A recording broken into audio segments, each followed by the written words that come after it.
Так, прямой эфир, давно не был в прямом эфире. Хотелось бы обратиться к министру внутренних дел и к начальнику дежурной службы МВД, у которой в подчинении 102.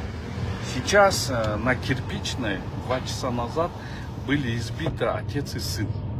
Были избиты отец и сын русской национальности. Вот. Там избиение прошло на почве межнациональная почва. Там наши ребята тоже взяли и избили русских. Выкрики были интересные. Мальчишка молодой, который заступился за своего отца, он лежит в коматозном состоянии. Вот. У него пробиты легкие, в общем, они сейчас в национальном госпитале лежит. Отец в тяжелом состоянии. Вот.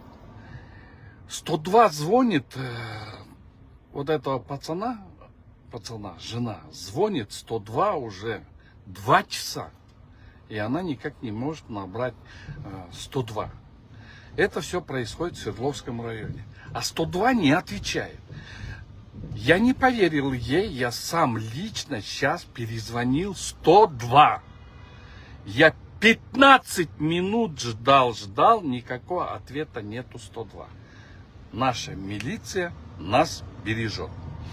Уважаемый министр внутренних дел Улан Индим, пожалуйста, проверь свое 102. Вот такое преступление совершается, там даже, можно сказать, межнац идет. И избили в тяжелом состоянии, в коматозном состоянии лежит, 2 часа не могут уже вызвать наряд милиции. А также вон там происходит, что интересно. В больнице говорят, мы сейчас врачей вызывать не будем. Мы милицию сейчас вызывать не будем. Мы соберем. Возможно, они правы. Но 102 же должно работать, как вы думаете? 102, да, замер 102 не работает.